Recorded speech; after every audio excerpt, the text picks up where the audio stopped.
오늘은 로마 황제 이야기를 한번 해보겠습니다.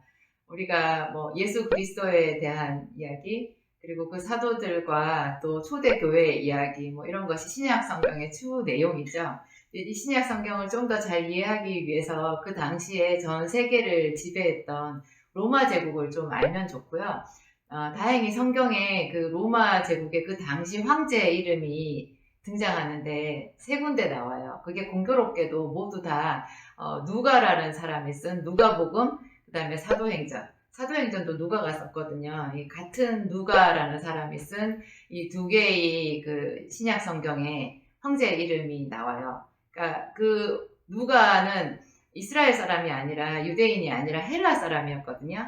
그러니까 유대인의 입장에서 보면 이방인이었고, 그 당시로 보면 헬라인은 문명의 사람들, 지식과 과학과 철학의 사람들이었어요. 그래서 누가는 유대인으로서 쓴 그 기존의 다른 성경에 비해서 훨씬 더 어떤 현실적이고 사실적인 객관적인 사실들, 그런 거를 이렇게 사이사이에 많이 끼워 넣었어요. 그게 이제 누가복음 2장에 나와 있는 가이사 아구스도.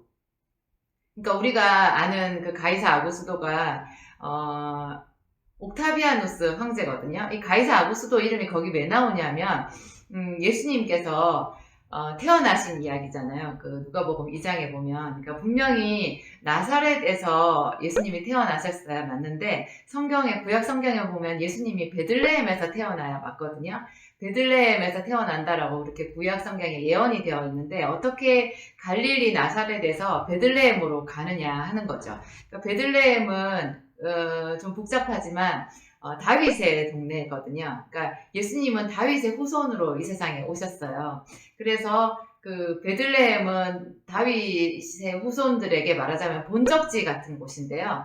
이 본적지로 가서 호적을 하게끔 그렇게 그 당시에 옥타비아누스 황제가 모든 그 로마 식민지에 있는 사람들한테까지 다 명령을 내렸어요. 그러니까 옥타비아누스가 로마 최초의 황제로 등극을 해서 어떤 기념비적인 그런 뭔가 이제 첫발을 내디뎠잖아요. 그러면서 자기 제국 안에 있는 모든 사람들을 파악을 하고 싶었던 것 같아요. 그래서 모든 사람들, 그냥 그 임신부라고 해도 노인이라고 해도 아픈 사람이라고 해도 예외 없이 가차 없이 본적지에 가서 호적을 하게끔 만들었는데, 그 이야기가 누가복음 2장에 나오는 거예요. 가이사 아구스도가 온 천하로 호적하라. 그렇게 해서 본래 갈릴리 나사렛에서 살고 있던 그 요셉과 마리아가, 그러니까 요셉이 다윗의 후손이기 때문에 다윗의 동네인 베들레헴까지 먼 길을 가서 호적을 해야 되는 거예요. 호적을. 그래서 그 임산부인 자기 아내, 그때 이미 성령으로 잉태되어서 예수님을 이제 태중에 이렇게 잉태하고 있었잖아요. 그 만삭인 몸을 끌고 이제 약혼자인, 그러니까 물론 그때는 결혼을 했겠죠. 자기 남편인 요셉이랑 함께 베들레헴까지 가게 되었는데, 갈릴리에서 베들레헴까지는 제법 먼 거리거든요. 그래서 그 거리를 어떻게 하여튼 이 사람들이 소유가 넉넉한 사람이 아니었기 때문에 나귀 타고 힘들게 갔겠죠. 거기 갔더니 이미 그렇게 호적을 하러 온 사람이 너무 많은 거예요. 그래가지고 여관 같은데 제대로 된 숙소를 구할 수가 없어서 어렵게 어떻게 해가지고 들어간 곳이 마구간이었다. 그래서 그때 또 마침 이제 산통이 와서 출산을 하게 되었는데, 그 아기를 베들레헴 마구간 그 구유에 누이게 되었다. 이런 이야기가 나오는 거예요. 그러니까 옥타비아누스는 로마의 황제로서 자기 나름대로 어떤 목적이 있어서 온 천하로 호적하라 이렇게 했지만, 그것은 사실 큰 시각에서 하나님의 나라에서 보았을 때는 그 구약의 베들레헴에서 한 구원자가 나리라 하는 그 구약의 예언을 성취하기 위한 도구가 되었던 거죠. 그러니까 참 신기한 것 같아요. 그 가이사 아구스도, 그 당시에 온 천하를 호령하던 그 사람도, 그 구약 시대에 아수르나 바벨론이나 페르시아의 고레스 왕 같은 사람들이 하나님의 역사함에 어떤 그 쓰임을 받았던 것처럼 자기도 모르게 그 구약의 예언을 성취하기 위한 그런 도구가 되었었다라는 거죠. 어쨌든 그 옥타비아누스 황제 이야기가 거기 나오고요. 그러니까 그때 호적하라 해서 이제 예수님께서 태어나셨다. 그러니까 예수님께서 태어나셨을 그때가 가이사 아구스도 카이사르 옥타비아누스 시대였다라는 것을 우리가 알 수 있죠. 그 다음에 두 번째 황제 이름이요. 누가복음 3장에 나오는데, 바로 다음 장 3장에 나오는데, 이때는 그 디베리오 가이사 이야기가 나와요. 이게 디베리오 가이사. 디베리오 가이사는 이제 그 옥타비아누스 다음 황제인데요. 티베리우스 황제를 기록한 거거든요. 티베리우스는 옥타비아누스의 의붓 아들이었어요. 어떻게 되냐면 옥타비아누스는 본래 자기 아내가 있었는데 황제가 되고 난 뒤에 그 아내랑 이혼을 하고요. 자기가 정말 사랑해서 얼마나 뭐 한눈에 반하게 되었는지 리비아라는 여자를 그냥 황제의 어떤 그 강력한 권한을 이용해서 강탈을 했어요. 왜냐하면 리비아는 이미 남의 아내였거든요. 리비아는 3살 된 아들이 있었고, 그리고 뱃속에도 두 번째 아이를 갖고 있었는데 멀쩡히 남의 아내였는데 이 리비아를 옥타비아누스가 그냥 너무 사랑해가지고 황제의 권한으로 뺏어버린 거죠. 남의 아내를 뺏어가지고 와서. 그래서 그 둘이 그렇지만 헤어지지 않고 평생 해로를 하긴 했는데요. 이 둘 사이에는 자식이 없었어요. 그래서 결국 옥타비아누스가 자기 황제 자리를 뭐 별별 방법을 다 써봤지만 줄 사람이 없어서 그 리비아가 전 남편에게서 낳은 그 아들인 티베리우스에게 황제 자리를 물려주게 되거든요. 그 티베리우스가 이제 황제의 자리에 오른 지 15해. 그때, 요단 강가에서 세례 요한이 세례를 주기 시작한 이야기가 누가복음 3장에 나오는 거예요. 그러니까 티베리우스는 또 어떤 황제였냐. 제가 아까 말씀드렸지만 옥타비아누스의 의붓 아들이었잖아요.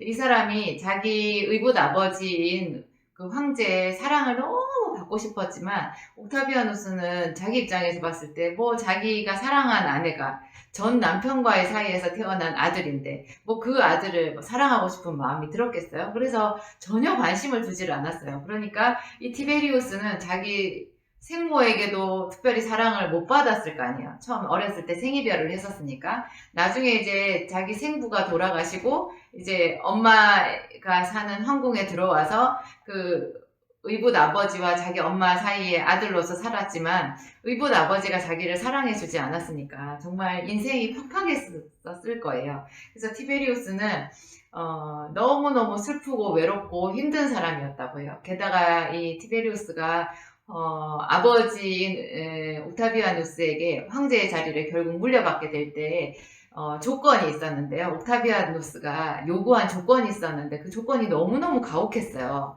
그게 뭐냐면 티베리우스가 그때 결혼을 해서 사랑하는 아내가 있었거든요. 유일하게 지금까지 부모의 사랑을 받지 못하고 외롭고 힘들게 살았던 자기에게 정말 사랑하는 아내가 있어서 그 아내와 함께 행복하게 살고 있었는데 옥타비아누스가 거기에 칼을 댄 거예요. 그래서 네가 내 뒤를 이어서 황제가 되려면 지금 네 아내랑 이혼해라. 그래서 와서 내 딸이랑 결혼해라 그런 거예요. 옥타비아누스가 본래 자기 전처가 있었잖아요. 그 전처 사이에서 태어난 자기 혈육 딸이 있었는데 그 딸과 이 티베리우스를 결혼을 시켜서 그나마 자기 자식인 것 같은 이런 명분을 만들어서 황제 자리를 물려주고 싶어 했던 거죠.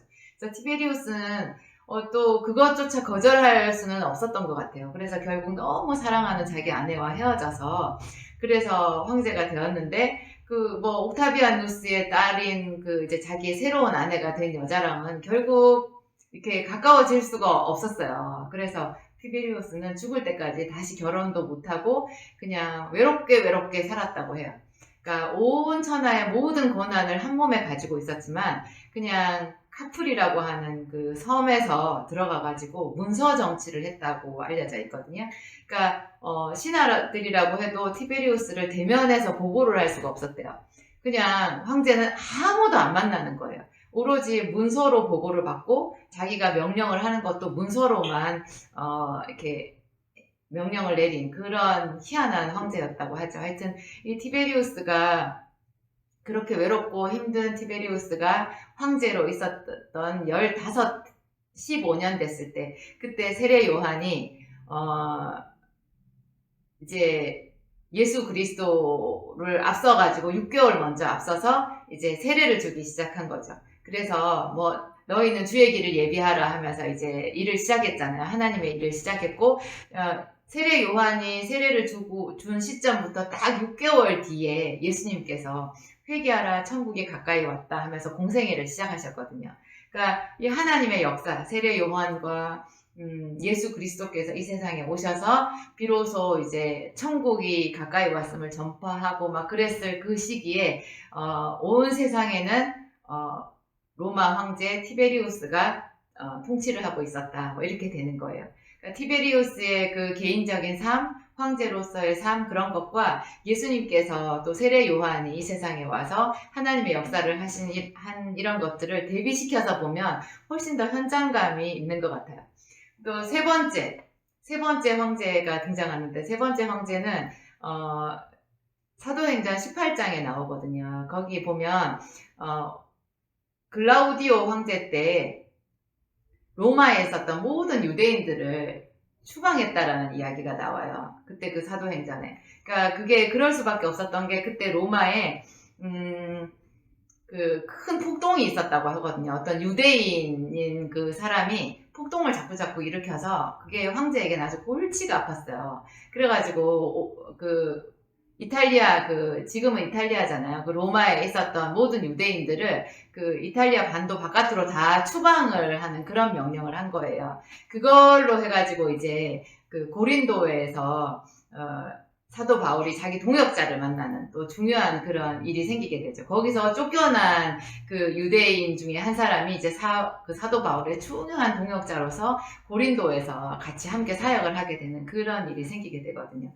그러니까 이게 누가라는 사람은요, 이렇게 치밀하게 그 당시에 어떤 역사적인 사건이 있었고, 그런 사건이 어떤 시점에 있었을 때 하나님의 일은 어떻게 진행이 되었는지 이런 것들을 양축으로 해서 대비시켜가지고, 이렇게 우리에게, 기록으로 남긴 그런 아주, 훌륭한 일을 하셨다고 볼 수 있어요. 글라우디오 황제는요, 또 이 황제 이야기를 좀 더 해보면, 글라우디오 황제는 그 앞에 그 티베리우스 황제와 또 아주 그 혈육이에요. 그러니까 결국 누구냐면 글라우디오 황제도 전혀 옥타비아누스의 피가 섞이지 않은 첫 번째 황제였던 옥타비아누스의 피가 섞이지 않은 그러니까 티베리우스와 혈육인 사람인 거예요. 티베리우스는 옥타비아누스의 아내였던 그 리비아의 전 남편의 아들이잖아요. 그러니까 이상하게 흘러가는 거예요. 우리는 보통 우리나라 역사에 어떻게 돼요? 조선 왕조, 고려 왕조, 이렇게 되면 전부 다 그 왕의 아들, 그 왕의 계보로 해가지고 이렇게 혈육이 내려가잖아요. 근데 로마는, 물론 이제 우리나라에서 보는 그런 그 왕족의 계보하고는 좀 다르지만, 옥타비아누스나 티베리우스나 이런 모든 사람들이 정말로 자기 혈육에게 이게 황제 자리를 물려주고 싶어 했던 것 같아요. 그렇지만, 그 사람들이 너무 죄를 많이 지어서 그런 거 아닐까요? 그러니까 옥타비아누스만 해도 어떻게 남의 남자의 아내를 강탈해가지고 자기 아내를 삼겠어요. 구약 성경에 보면요. 그런 자에게는 자식이 없으리라 하는 그런 놀라운 말씀이 기록된 것을 제가 본 적이 있거든요. 그래서 옥타비아누스가 자식이 없지 않았을까. 자기 딸이 시집가서 낳은 외손자도 다 죽어버리지 않았을까. 이런 좀 섬뜩한 그런 해석도 제가 한번 해보았어요. 어쨌든 이 글라우디오도 자기가 한 나이 50이 될 때까지 전혀 황제가 될 거라는 것을 상상할 수 없었거든요. 그러니까 티베리우스 황제와 글라우디오 황제 사이에 또 다른 황제가 잠깐 있었어요. 한 4년 동안 재위한 황제가 있었는데 그 황제는 엄청난 폭군이었고요. 걔가 암살을 당하는 바람에 글라우디오가 황제가 되게 되었어요.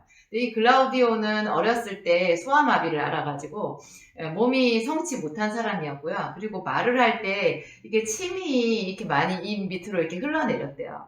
그렇지만 머리는 굉장히 탁월한 사람이어서 이 사람이 대단한 역사학자, 인문학자였다라고 하거든요. 정치는 나름대로 상당히 잘 하신 편이었는데 글라우디오 황제의 부인이요. 그 유명한 네로 황제의 엄마예요. 그러니까 네로 황제가 글라우디오의 아들이 아니고요. 글라우디오도 한번 결혼을 했던 여인을 자기 왕비로 맞아들이게 됐거든요. 그래서 그 왕비로 시집을 오면서 예전에 자기가 전 남편과의 사이에 낳은 아들을 데리고 왔는데 그 아들이 네로예요. 그러니까 참 희한하죠, 그죠? 이게 자기 아들이 아니라 어떻게 공교롭게도 자기 부인의 전 남편의 아들한테로 이렇게 황제의 자리가 내려가는 그런 참 이상한 그 역사의 연속이 있는 것 같아요. 이게 어떻게 보면 로마 황제의 이야기이지만 또 우리들의 이야기 아닐까요? 하나님은 거룩하시고 빛이시고 그분이 행하신 모든 일은 아름답지만 우리가 이렇게 살아가면서 세상에서 열심히 나름대로 살아가면서 아름답게 행복하게 또 우리 딴에는 그래도 의롭게 살아가려고 하는 거잖아요. 그렇지만 우리 집안에 이렇게 계보를 올라가서 보면 그런 가슴 아픈 사연 그렇지만 또 그것을 더 적나라하게 펼쳐서 보면 죄의 뿌리를 두고 있는 그런 아픔들이 참 많이 엿보이는 것 같아요. 어쨌든 하나님은 이런 어두운 세상 가운데 오셔서 우리를 구원하시기 위하여 자기의 생명을 들이신 그런 구속사역을 완성하셨습니다. 이 로마 황제의 이야기 여러분들 재밌게 기억하시고 또 누가가 이렇게 그 역사적인 사건을 결부시켜서 예수님께서 어떻게 구속사역을 완성하시고 초대교회가 어떻게 이어져 갔는지 그런 것들을 우리한테 더 생생하게 보여주고 있다는 거 오늘 얻어가시면 좋은 유익이 되었을 것이라고 생각합니다. 감사합니다.